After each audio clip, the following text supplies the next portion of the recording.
अब हम लोग करेंगे फाइनली रिव्यू एक्सरसाइज 12। फाइनली जो हमने पढ़ा उस सब का हम लोग अब रिव्यू करेंगे इस एक्सरसाइज में, और अब हम लोग वो एसएलओस भी देखेंगे जो इस पूरे चैप्टर के थे, और देखेंगे क्या अब हम उनको सीख चुके हैं। Practical geometry, grade 10, federal board, Cantor publishers. तो सबसे पहले हमारे पास जो कैंटर पब्लिशर्स का रिव्यू एक्सरसाइज है उसके अंदर हमारे पास सबसे पहले एमसीक्यूज है। Number 1 MCQ, a tangent to a circle. तो अब आपको बहुत इजीली ये सब कुछ पता है। तो tangent to a circle intersect the circle at exactly one point। तो ये तो हम पिछले चैप्टर में पढ़ चुके हैं। The angle between a radius of a circle and its tangent at the point of contact is, that is 90 degrees, radius और tangent के दरमियान। If a point lies outside a circle, how many tangents can be drawn to the circle from that point? मैंने आपको बताया था 2, exactly 2। Two tangents drawn to a circle from an external point are equal in length। If a tangent is drawn to a circle, which of the following statements is correct? The tangent intersects the circle at 2 points। ऐसा तो नहीं है। The tangent is perpendicular to the radius, तो yes। Which geometric construction is used to draw a tangent to a given circle from a point outside the circle? अगर आपके पास एक point outside the circle है, उससे आपने एक given circle के पास tangent draw करना है, तो आप लोग कौन सी जियोमेट्रिक कंस्ट्रक्शन करेंगे? Measuring an angle of 90। आप रेडियस के साथ एक 90 का एंगल मेजर करेंगे और अपने टेंजेंट को ड्रॉ कर देंगे। इसके बाद है, if a tangent is drawn to a circle from an external point P, which of the following statement is always true? Okay, तो आपके पास एक टेंजेंट है, आपने उसको एक एक्सटर्नल पॉइंट पी से जो है वो ड्रॉ किया है, तो उसके बारे में आपके पास कौन सी जो स्टेटमेंट है हमेशा आपके पास ट्रू होगी। तो the tangent passes to the centre of the circle, ऐसा तो नहीं। The tangent intersects the circle exactly 2 points, ऐसा भी नहीं। The radius drawn to the point of tangent is perpendicular to the tangent, yes. तो perpendicular रखते हैं। I think ये तो 2 बार आ गया है सवाल। Two tangents are drawn to a circle from a point P outside the circle. The angle between the tangent depends on, तो जो उन दोनों टेंजेंट्स के दरमियान एंगल है वो किस चीज़ पर डिपेंड करता है? रेडियस ऑफ द सर्कल वो बिल्कुल डिपेंड करता है। जितना आपके पास रेडियस ऑफ द सर्कल ज़्यादा होता है वो आपके पास एंगल भी बढ़ जाता है, क्योंकि अगर आपके पास ये सर्कल है, ये आपके पास पॉइंट है, जैसे आपने 2 टेंजेंट्स ड्रॉ किए, तो इस तरीके से सिमेट्री बनाते हैं। जितना आप रेडियस बनाते बढ़ाते जाएंगे, सर्कल को बढ़ाते जाएंगे, तो ये एंगल्स जो हैं ये और फैलते जाएंगे, ये टेंजेंट्स जो हैं ये और फैलते जाएंगे। टेंजेंट्स रेडियस पर भी डिपेंड करता है। Distance of P from the centre of the circle, इस पर भी डिपेंड करता है, क्योंकि अगर आपके पास सेम सर्कल है, अगर आप यही सर्कल रखें, सर्कल को कांस्टेंट रखें, लेकिन टेंजेंट को दूर ले जाएं ना, आप टेंजेंट को दूर लेके जा रहे हैं, आपका एंगल और छोटा हो रहा है या और करीब आते जा रहे हैं। जितना आप करीब ला रहे हैं वो एंगल और बढ़ रहा है, तो उस पर भी डिपेंड करता है। सर्कमफेरेंस ऑफ द सर्कल, तो सर्कमफेरेंस ऑफ द सर्कल पर डायरेक्टली तो डिपेंड नहीं करता, क्योंकि सर्कमफेरेंस ऑफ द सर्कल पर इस तरह से ज़रूर डिपेंड करता है कि जब आपके रेडियस पे डिपेंड करेगा, तो जब रेडियस ज़्यादा बढ़ेगा तो आपके पास जो है वो सर्कमफेरेंस भी बढ़ेगी, लेकिन डायरेक्टली सर्कमफेरेंस के साथ उसका कोई रिलेशन नहीं। इनडायरेक्टली ज़रूर है। तो डायरेक्टली हमारे पास रेडियस और डिस्टेंस के साथ ही है। वैसे अगर आप सर्कमफेरेंस बढ़ा दें और किसी तरीके से इन दोनों को कांस्टेंट रखें, जो कि पॉसिबल नहीं है, तो फिर आपके पास टेंजेंट्स उतने ही रहेंगे। तो टेंजेंट्स का लेना-देना सर्कमफेरेंस के साथ तो है नहीं, टेंजेंट्स का लेना-देना है रेडियस और डिस्टेंस के साथ। चूँकि उनका रेडियस के साथ लेना-देना है, तो इनडायरेक्टली सर्कमफेरेंस के साथ भी लेना-देना है। How many points are required on the circumference of a circle to locate its centre using perpendicular bisectors? 3 points. एक सर्कमफेरेंस सर्कल से उसके सेंटर को आपने निकालना है, तो आपको ट्रायंगल फॉर्म करना है 3 पॉइंट से। इन constructing a circle passing through 3 non collinear points, the centre of the circle is located at the intersection of the perpendicular bisectors of the 2 sides, या फिर ऑफ द 3 साइड्स। लेकिन हमने देखा था कि 3 साइड्स और 2 साइड्स की जो परपेंडिकुलर बाइसेक्टर्स की इंटरसेक्शन थी वो एक ही पॉइंट पर थी, तो आप सिर्फ 2 भी ले सकते हैं। Which step is not required when constructing a circle passing through 3 non collinear points? तो कौन से स्टेप को आपने नहीं करना जब आप एक सर्कल को ड्रॉ करेंगे किसी भी 3 नॉन कोलिनियर पॉइंट से, जैसे हमने 12.1 में देखा था।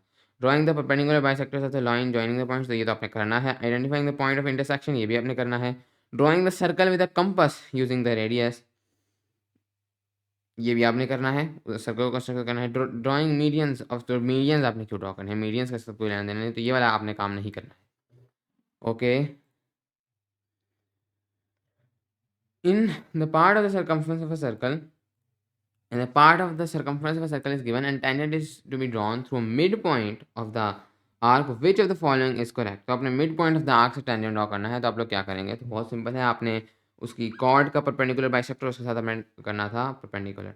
अ tangent is perpendicular to the chord, तो कॉर्ड के तो परपेंडिकुलर नहीं है, पर कॉर्ड के परपेंडिकुलर बाइसेक्टर के परपेंडिकुलर है, यानी कॉर्ड के पैरेलल है। The tangent line within the circle भी नहीं है। A tangent is parallel to the chord, parallel to the chord. The tangent passes through the centre of the circle, parallel का ये मतलब है कि आपके पास ये कॉर्ड है, इसके आपने जब मिड पॉइंट में होगा टेंजेंट, जैसे हमने देखा था करके, हाँ, आपने इसके परपेंडिकुलर एक लाइन ड्रॉ करनी थी, that will be the perpendicular bisector. इस परपेंडिकुलर बाइसेक्टर के परपेंडिकुलर, क्योंकि ये परपेंडिकुलर बाइसेक्टर अगर तो इसके कॉर्ड परपेंडिकुलर है, हमें पता है कि इसको बाइसेक्ट करेगा, जो हमने पहले प्रॉपर्टीज पढ़ी थी उसके मुताबिक अगर इसको बाइसेक्ट करेगा तो आर्क ये मिडल से गुजरेगा। अगर ये आर्क मिडल से गुजरेगा और इसको बाइसेक्ट भी करेगा, इसका परपेंडिकुलर है, तो दिस मीन्स ये सेंटर से आ रहा है। अब सेंटर जहाँ मर्जी हो, सेंटर से आ रहा है तो हम इसको रेडियस की तरह ले सकते हैं, तो इसका परपेंडिकुलर हमारे पास टेंजेंट होगा, तो टेंजेंट होगा इसके भी परपेंडिकुलर, यानी जो आपके पास कॉर्ड है उसके परपेंडिकुलर बाइसेक्टर के परपेंडिकुलर, या दूसरे अल्फाज में उसके पैरेलल। आप देखें तो ये दोनों पैरेलल हैं, तो इसके परपेंडिकुलर के परपेंडिकुलर का मतलब है कि वो दोनों पैरेलल हैं। The tangent is parallel to the chord. When completing a circle without finding its center, how are addition points to the circumference needed? आपने एक सर्कल को कंप्लीट करना है, उसके सेंटर को फाइंड किए बगैर, ये भी हमने तरीका किया था। तो इसका आपके पास जो करेक्ट आंसर बनेगा वो पास बनता है ये बी वाला, drawing arcs using different points as centre. क्योंकि हमने जब किया था, हमने देखा था उसके अंदर हम पहले एक आर्क ड्रॉ करते थे, फिर एक दूसरी आर्क ड्रॉ करते थे, कंपास को यूज़ करके एक और हम पॉइंट लेते थे, फिर एक और आर्क, फिर एक और आर्क, एक और पॉइंट से फिर एक और आर्क। तो हमारा करेक्ट आंसर जो है वो ये वाला होगा। इसके बाद है हमारे पास in constructing a tangent from a point outside the circle which the following construction is necessary. आपने एक टेंजेंट एक सर्कल के आउटसाइड से ड्रॉ करना है, कौन सा आप लोग कंस्ट्रक्शन यूज करेंगे? Drawing the perpendicular bisector of the line joining the external point two the circle. ऐसा तो आप कुछ भी नहीं करते, क्योंकि यहाँ पर आप ये करेंगे कि आपने एक एक्सटर्नल पॉइंट से एक टेंजेंट ड्रॉ करना है टू द सर्कल। तरीका आपके पास बहुत ही सिंपल है, आपने जाना है उसके रेडियस को लेना है और उसके साथ आपने जो है आपने उसके साथ परपेंडिकुलर बना देना है, तो वो आपका जो है वो टेंजेंट हो जाएगा, राइट? एक स्पेसिफिक पॉइंट से। जब आप आउटसाइड द सर्कल करते हैं तो उसका हमारे पास एक और मेथड था, लेकिन उसके अंदर हम लोग perpendicular bisector of the line joining the external point two circle नहीं करते थे। उसके अंदर हम कुछ इस तरह से करते थे कि अगर हमारे पास ये सर्कल है, ये हमारे पास सेंटर है, यहाँ से हमने टेंजेंट ड्रॉ करना है, हम लोग ये लाइन लेते थे और इसका परपेंडिकुलर बाइसेक्टर हम नहीं ड्रॉ करते थे। हम लोग ये करते हैं, ये लाइन पहले बनाते हैं, उसके बाद हम लोग ये लेंथ लेते हैं, ये आर्क ड्रॉ करते हैं, उसके बाद हम लोग इधर सेंटर से ये डायमीटर खोल के फिर एक और आर्क ड्रॉ करते हैं, इन दोनों को जोड़ देते हैं, जहाँ ये मिलते हैं यहाँ पर हम अपना टेंजेंट ड्रॉ कर देते हैं। ये हम लोग करते हैं। इसके अंदर पहले वो कहते हैं constructing drawing the perpendicular bisector, ये तो हमने निकाला। Drawing an arc with the radius equal to the distance of the external point from the circle. आपने एक आर्क ड्रॉ करनी है जिसका रेडियस इक्वल है distance of the external point from the circle. Yes, ये डिस्टेंस है, इसकी हमने एक आर्क ड्रॉ करते थे, तो ये तो आपके पास ये तो आपके पास ज़रूरी है, ये वाला स्टेप।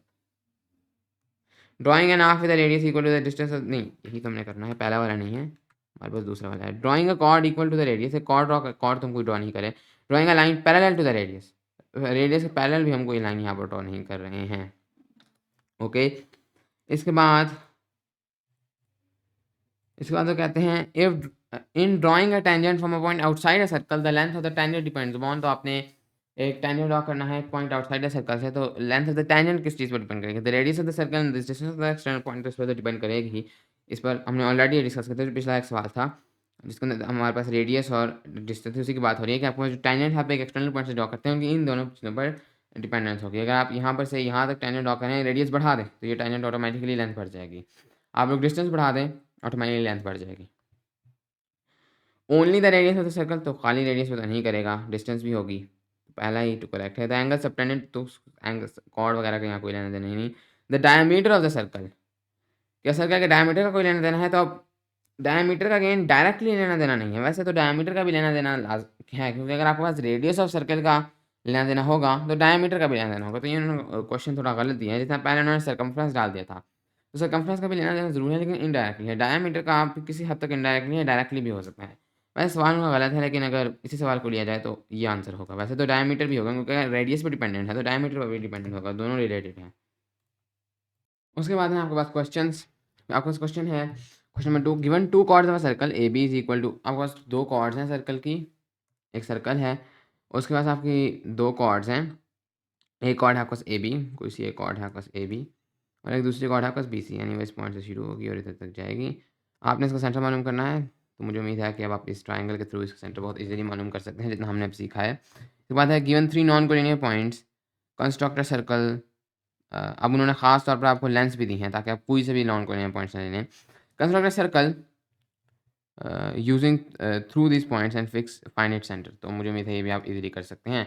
आपके पास सिंपली अब थ्री नॉन कोलिनियर पॉइंट्स हैं, लेकिन आपको लेंस भी पता है, तो पहले ए बी बनाएं, फिर आप लोग बना दें एक और दूसरा पॉइंट, ये बी है, ये ए है, एक दूसरा पॉइंट लेंगे सी, और तक आप लोग बना देंगे इस तरह से, इन दोनों को जोड़ देंगे, ये थ्री नॉन कोलिनियर पॉइंट्स बन गए ए बी सी। और फिर आप इसका सेंटर मालूम करेंगे, that will be the centre of your circle, और फिर आप लोग इसके गिर्द बना देंगे यार, राइट। सबसे पहले आप ए बनाएं, उसके बाद आप लोग लेंथ लें 7.5 सेंटीमीटर की, एक आर्क लगा दें इस तरह से। कहीं पर भी आप बी ले लें, राइट, कहीं भी किसी पॉइंट पर आप बी ले लें, क्योंकि इधर तो आपके पास कई सारी पॉसिबिलिटीज़ हो सकती हैं। हर तरह आपकी लेंथ 7.5 होगी। जो आपने अपना बी ले लिया, उसके बाद आपको पता है कि ए सी इज़ 5। बी सी के बारे में उन्होंने कुछ नहीं बताया है, तो इसलिए इसके बारे में फिक्र होने की जरूरत नहीं। फिर ए सी आपने 5 और फिर आप स्विंग कर दें, इधर लाकर इन सबको मिला दें और फिर अपना सर्कल बना दें। गिवन एन आर्क 80, एक आर्क है 80 and N external point P, और एक एक्सटर्नल पॉइंट है आपके पास पी। ओके, लोकेटेड 10, तो ये तो हम ऑलरेडी इस किस्म का सवाल कर चुके हैं। इससे 10 सेंटीमीटर दूर है। Consider tangent from P to the arc through without using the arc centre. तो आपने उस पी पॉइंट से आपने आर्क तक एक टेंजेंट ड्रॉ करना है और आर्क के सेंटर को यूज़ नहीं करना। तो मुझे उम्मीद है आप बहुत इजीली कर सकते हैं। A circle has a centre O and radius of 4 centimetre, the point P. तो ये तो सबसे इजी क्वेश्चन है जो सर्कल वाला है। आपने सिंपली उसके रेडियस के टेंजेंशियल, उसको रेडियस के परपेंडिकुलर आपने उसको ड्रॉ कर देना है। नहीं, रेडियस के परपेंडिकुलर तो यहाँ पर ड्रॉ नहीं होगा, क्योंकि पी लाइज आउटसाइड है, आपको पता ही नहीं कौन सा पॉइंट है। आपने यहाँ पर वो वाला तरीका लगाना है जो हमने यहाँ पर तरीका लगाया है। आपका सर्कल है ओ, मैंने आपको ऑलरेडी बताया भी है, हुआ है। आपका सर्कल है ओ, आपके पास पॉइंट है पी 7 सेंटीमीटर्स पर। उसके बाद आपने लेनी है ये डिस्टेंस, एक आर्क के डिस्टेंस ड्रॉ करनी है। ये आपने डिस्टेंस लेनी है डायमीटर की, एक आर्क के डिस्टेंस ड्रॉ करनी है, और इसके बाद जाकर आपने इसको मिला देना है। तो आपके पास ये वाली जो साइड है ये आपके पास टेंजेंशियल होगी। वैसे ये आपके पास क्यों टेंजेंट होगी, अगर हम लोग उससे बात करें तो ये काफ़ी ईजी है। ये आपके पास क्यों इस तरीके से अगर आप कहें तो टेंजेंट होगा। आप यहाँ पर क्या कर रहे हैं, आप बहुत क्लेवरली, जब ये आपके पास ट्राइंगल्स फॉर्म होते हैं, ओके, जब आपके पास ये वाले ट्राइंगल्स फॉर्म जो है होते हैं, तो यहाँ पर आपके पास अगर आप देखें तो ये वाली लेंथ आर है, ये वाली लेंथ आर है, क्योंकि हमारे पास फुल डायमीटर था। अगर ये रेडियस है तो फिर ये उसका हाफ है, तो ये दोनों तो इक्वल हो गया आपके पास। ये आपके पास दो ट्राइंगल्स बनते हैं जो आपके पास आइसोसेलेस हैं, राइट। ये भी आपके पास एक आइसोसेलेस ट्राइंगल है, ये भी आपके पास एक आइसोसेलेस ट्राइंगल है। यानी दोनों आइसोसेलेस इसलिए हैं कि इनकी ये दोनों लेंथ्स भी इक्वल हैं और ये दोनों लेंथ्स भी इक्वल हैं। ये दोनों लेंथ्स क्यों इक्वल हैं, क्योंकि एक ही आर्क पर है। अगर आप देखें हमने एक ही रेडियस रख कर गया था, तो यहाँ से यहाँ तक की डिस्टेंस, यहाँ से यहाँ तक की डिस्टेंस भी सेम है। मैं इनको कह सकता हूँ, अगर ये मेरे पास दोनों आइसोसेलेस ट्राइंगल्स हैं। आइसोसेलेस ट्रायंगल की ये खास बात होती है, या इवन ये बड़ा वाला मेरे पास आइसोसेलेस ट्रायंगल है, राइट। ये बड़ा वाला ही मेरे पास आइसोसेलेस होगा, क्योंकि उसके अंदर मेरे पास नहीं, ये छोटे वाले आइसोसेलेस नहीं है, ये बड़ा वाला आइसोसेलेस है, मैंने गलती कर दी। बड़ा वाला आइसोसेलेस है, उसमें दोनों ए हैं, और ये चूँकि आर हैं तो इसको मतलब ये इसको आप लोग कह देंगे डी, इस साइड को। तो आइसोसेलेस के अंदर आपके पास कोई सी दो साइड्स इक्वल होती हैं, तो आपके पास ये दो साइड्स इक्वल हैं, तो इस तरीके से। अब उसके बाद चूँकि ये इसके मिड से कट हो रहा है, तो आइसोसेलेस ट्रायंगल का ये रूल है कि आपके पास जो मीडियन है that is equal to the altitude, right. ये रूल आपने पढ़ा ही होगा। मीडियन और एल्टीट्यूड इक्वल जो है ये आपने पढ़ा ही होगा। मीडियन क्या है, मीडियन ये है कि आपके पास कोई भी लाइन है, अगर आप वर्टेक्स से दूसरी लाइन के मिडिल में एक लाइन मारें, और एल्टीट्यूड ये है आप वर्टेक्स से दूसरी लाइन के परपेंडिकुलर कोई लाइन मारें, ये दोनों इक्वल होंगे। तो ये तो मीडियन तो है ही, ये लाइन मीडियन है, इस ट्राइंगल की ये मीडियन है, क्योंकि ये इस वर्टेक्स से इसके मिडिल तक जा रही है, ये दोनों हाफ हाफ में कटे हुए हैं। लेकिन क्या ये इसके परपेंडिकुलर भी है, तो बिल्कुल, चूंकि ये आपके पास एक एल्टीट्यूड है तो उसका परपेंडिकुलर भी होगा। तो यहाँ पर आपके पास ये वाला 90 डिग्री का एंगल बन जाता है, यानी इसके टेंजेंट बन जाता है। बट ये आपके पास तरीका है। उसके बाद ये हमने ऑलरेडी कर भी चुके हैं। ओके, तो ये हो गए हमारे पास तमाम हमारे कंप्लीट। उसके बाद हम लोगों ने एक बार हमारे पास वो भी देखना है, अपने तमाम एसएलओज भी देखने हैं। तो ये हो गए हैं हमारे पास हमारे एसएलओज। ये हैं हमारे एसएलओज इस फुल चैप्टर के, जो इस करिकुलम में हिस्सा थे, जिनके मुताबिक आपका फेडरल बोर्ड का पेपर बनना है। फेडरल बोर्ड का पेपर बुक से नहीं बल्कि इन एसएलओ से बनना है। तो बुक इन एसएलओज के मुताबिक बनाई गई है। ये आपको कैंट ऑफिसर के पहले पेज पे भी मिलेंगे। Located centre for government circle, ये हम लोग किस तरह करते थे, हमने अपना सर्कल लिया, हमने 3 पॉइंट्स ले लिए, हमने एक ट्रायंगल ड्रॉ किया, परपेंडिकुलर बाइसेक्टर सेंटर आ जाता था। फर्स्ट तरीका हमारा क्लियर है, और इसका रीज़न भी आपके जहन में होना चाहिए कि हम ऐसा क्यों करते हैं, क्योंकि हमें पता है कि वो जो हमारे पास पॉइंट आता है सर्कम सेंटर, उसकी डिस्टेंस तमाम जो हमारे पास पॉइंट्स है उससे इक्वल है, तो हमारे पास रेडियस बन जाता है, हमारा सर्कल फॉर्म हो जाता है। ड्रॉ सर्कल पास इनटू 3 नॉन कोलिनियर पॉइंट्स, तो यही है आपके पास 3 नॉन कोलिनियर पॉइंट्स, आप परपेंडिकुलर बाइसेक्टर सेंटर निकालते हैं। Okay, complete the circle by finding the centre. Centre find करके आप लोग कैसे करते थे, सेंटर फाइंड करते थे और फिर कंपास से, वो भी सिंपल है, बिल्कुल लॉजिकल है। विदाउट फाइंडिंग द सेंटर भी हमने तरीका देखा था, हम पार्ट लेते थे और फिर उसको बढ़ाते जाते थे, राइट, वो भी कंप्लीटली लॉजिकल है। ओके, 10 है आपके पास, एक आर्क को आपने कंप्लीट करना है। जब आपके पास आर्क था मिडिल पॉइंट, सेंटर को ढूंढने बगैर, तो ये भी हमने बहुत लॉजिकली किया था। हमारे पास कॉर्ड थी, इसके परपेंडिकुलर ही हम ड्रॉ करते थे, चूंकि ये इसके परपेंडिकुलर है, बाइसेक्ट करती है, हमने रूल पढ़ा था, ये सेंटर से गुजरेगी, सेंटर से गुजरती है, इसके साथ टेंजेंट परपेंडिकुलर हो जाता था। At the end of the arc, ये भी हमने बिल्कुल लॉजिकली किया था, अगर ये at the end of the arc है तो हम लोग ये वाला अपना एंगल ले लेते थे। दिस वन हमें पता है अपने थ्योरम से या अपनी प्रॉपर्टी से कि ये दोनों एंगल इक्वल है। इसको हम एक्चुअल में मेरे ख्याल में पहले प्रूफ भी कर चुके हैं। क्योंकि हमारे पास ये दोनों एंगल्स इक्वल हैं, तो बहुत सिंपली हम लोग टेंजेंट को ड्रॉ कर देते थे इस एंगल के साथ। Finally outside the arc. अच्छा, ये मेरे ख्याल में मैंने अब तक आपको इसकी लॉजिक नहीं बताई, आपको प्रूफ नहीं बताया। मेरे ख्याल में मुझे इसको बताना चाहिए, पहले मैंने नहीं बताया था, शायद कॉम्प्लेक्स हो जाए। लेकिन अगर अब आप इसको समझ सकते हैं तो अभी समझ लें। समझ आपको ना भी आए तो अभी आपको याद करने हो सकता है, आपको समझना है, लेकिन ईजी है, इतना मुश्किल नहीं है। अगर आप लोग देखें, हम आउटसाइड दी आँख से हम कैसे टेंजेंट ड्रॉ करते थे। हम अपनी आँख थी हमारी, हमने सबसे पहले काम क्या किया था, हम उस पॉइंट से इधर तक एक लाइन ड्रॉ करते थे। यही हम करते थे, जिसको मैं कहता हूँ ए, इसको मैं कहता हूँ बी, इसको मैं कहता हूँ पी। हमने सबसे पहले काम ये किया था कि हमने एक लाइन ड्रॉ की थी। अगर आप लोग देखें तो this line is called a secant. Okay, secant एक ऐसी लाइन होती है जो हम किसी एक्सटर्नल पॉइंट से शुरू करते हैं, वो हमारे सर्कल को क्रॉस करती है, किसी का सर्कल ही है ये आर्क, और फिर दूसरे पॉइंट से निकल जाती है, राइट। तो इसको हम लोग कहते हैं, दूसरे पॉइंट से यहाँ सर्कल से बाहर निकल जाते हैं, इसको हम कहते हैं secant. Just a line, chord नहीं है ये, सीकेंट है। ओके, एक और चीज़ अगर आप लोग देखें तो आपके पास ऊपर तकरीबन इधर होगा टेंजेंट। अभी हमने ड्रॉ नहीं किया है, मैं बस आपको बताने लगा हूँ कि हम किस तरह से इसको ड्रॉ करेंगे। हमने जो तरीका किया था हम वो क्यों करते हैं, उससे कैसे हमारे पास टेंजेंट आ जाता है। यहाँ तक हम पहुँचे हैं तो हमारे पास ई है।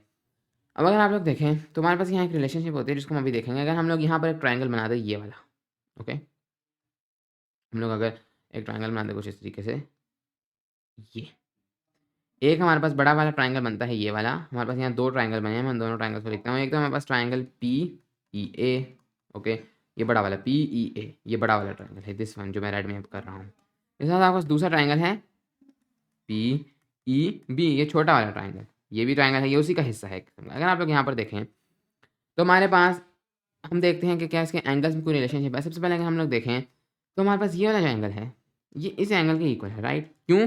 क्योंकि हमने ऑलरेडी ये जो हमने ऊपर प्रॉपर्टी लगाई है, ये हमारे पास टेंजेंट है, ये हमारे पास एक कॉर्ड है, ये वाली हमारे पास एक कॉर्ड है, ई बी हमारे पास एक कॉर्ड है, ये टेंजेंट इस कॉर्ड के साथ एक एंगल बना रहा है। तो ये एंगल अगर ये कॉर्ड ऑल्टरनेट सेगमेंट में लगाएं तो ये दोनों आपस इक्वल हो जाते हैं। तो दिस मीन्स कि angle P E B is congruent to या equal to angle P A, यानी एंगल आपके पास ये वाला इसके बराबर है, यानी पी ए ई, राइट। इस तरह से ये वाला इक्वल है। अच्छा, अब ये जो दोनों ट्राइंगल्स हैं इसके अंदर वन एंगल इक्वल आ चुका है, राइट। क्योंकि ये जो पी ई बी वाला है उसके अंदर ये एक ये एंगल था और बड़े वाले ट्राइंगल में एक ये एंगल था। तो बड़े वाले जो हमारे पास दोनों ट्राइंगल्स हैं इनमें वन एंगल इक्वल आ चुका है। क्या हम देखते हैं कि हमारे पास कोई दूसरा एंगल भी इन दोनों में इक्वल है, ताकि हम देख सकें क्या कहीं इनके तमाम एंगल्स इक्वल तो नहीं। पहला एंगल तो ये इक्वल है। अगर आप लोग एक और चीज़ देखें तो हमारे पास ये पी पर ये दोनों एंगल सेम हैं, यानी जो छोटा ट्राइंगल है उसका भी एक एंगल है पी पर, और जो बड़ा ट्राइंगल है उसका भी एक एंगल है पी पर। तो क्लियरली ये दोनों इक्वल होंगे क्योंकि सेम लाइंस हैं। ये एंगल पी का छोटे ट्राइंगल की और बड़े ट्राइंगल का सेम है। इसका मतलब इसके दूसरे दो एंगल्स भी सेम हैं। ये एंगल एट द पी आप इसको इन फॉर्म्स में लिख रहे हैं, ये भी आपके पास एक ही है, दोनों में मैच करते हैं। तो हमें पता चलता है कि इनके अंदर टू आपके पास जो कॉरेस्पॉन्डिंग टू एंगल्स हैं वो इक्वल हैं। इसके लिए इसका और इसके लिए इसका बस कॉरेस्पॉन्डिंग टू एंगल्स इक्वल हैं। अगर आपके पास कॉरेस्पॉन्डिंग टू एंगल्स इक्वल हैं तो automatically corresponding three angles equal हैं, यानी इनके तीनों के तीनों एंगल्स इक्वल हैं ऑटोमेटिकली। क्योंकि अगर आपके पास दो एंगल्स हैं, आपके तीनों एंगल्स मिला के 180 होते हैं, तो अगर आपके पास दोनों एंगल्स इक्वल हैं तो तीसरा एंगल सेम ही होगा 180 बनाने के लिए, राइट। अगर आपके पास इसके अंदर ये है और ये है, तो मसलन अगर आपके पास ये छोटा वाला ट्रायंगल इसके अंदर ये दोनों आपके पास ये हैं, तीसरा एक फिक्स्ड होगा, लेकिन दूसरे में भी आपके पास ये दोनों यही हैं, एंगल सेम है, तो तीसरा भी आपका फिक्स होगा। This means all three angles are equal. इन दोनों ट्राइंगल्स में आपके पास ऑल थ्री एंगल्स सेम है। अगर ऑल थ्री एंगल्स सेम है इसका क्या मतलब है, ये दोनों सिमिलर ट्राइंगल्स हैं। आपने सिमिलर ट्राइंगल्स के बारे में पिछली क्लास में पढ़ा ही होगा। सिमिलर ट्राइंगल्स यानी कि इनकी लेंथ्स, इन साइड्स की लेंथ्स तो सेम नहीं है, लेकिन इनके एंगल सेम हैं। आपके पास ये जो दूसरा ट्राइंगल है ये इसका एक स्केल्ड अप वर्जन है, यानी हमने इसको बस बढ़ा दिया है, हर लेंथ को एक खास स्केलर से मल्टीप्लाई करके इसको बढ़ा दिया है। इनकी लेंथ तो सेम नहीं है लेकिन इसका एक बड़ा हुआ वर्जन है, यानी कि यही बड़ा होकर ये बन गया है। दोनों सिमिलर ट्राइंगल क्योंकि इनके एंगल सेम है। एंगल आप बढ़ा दें, लाइन्स को छोटा कर दें, एंगल्स हमेशा सेम रहते हैं, एंगल आपको सेम है। इसकी आपको रिलेशनशिप भी पता होगा कि रेशो जो होती है आपके पास एक कॉरेस्पॉन्डिंग साइड्स की वो आपके पास इक्वल होती है। ये हमने पिछले 9th क्लास में पढ़ाई होगा। तो यहाँ पर भी हम वही रूल अपनाएंगे कि आपके पास फॉर एग्जाम्पल इनमें से कुछ ही दो हम साइड लेते हैं। सबसे पहले पीई दोनों में सेम है, इसमें भी पीई है और दूसरे वाले में पीई है, यानी छोटे वाले में भी पीई है, बड़े वाले में भी पीई साइड है। तो इसका मतलब ये हुआ कि अगर हम लोग फॉर एग्जांपल रेशो लेते हैं पीई साइड की, पीई साइड जो है हमारे पास पहले वाले ट्राइंगल में हम लोग रेशो लेते हैं इसी की, यानी इसके कॉरेस्पॉन्डिंग साइड के साथ।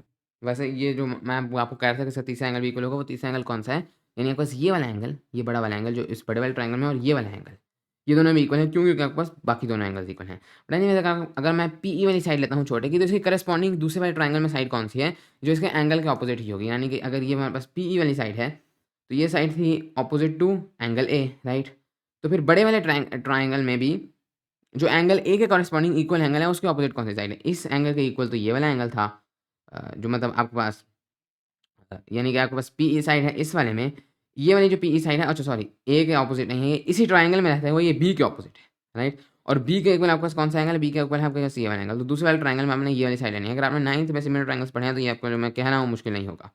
तो आपके पास P E divided by A P side, right. P E divided by A P side, ये आपके पास एक रेशियो बनती है सिमिलर ट्राइंगल की, क्योंकि आपने एक कॉरेस्पॉन्डिंग साइड देखनी है जो कि कॉरेस्पॉन्डिंग एंगल्स के ऑपोजिट होगी।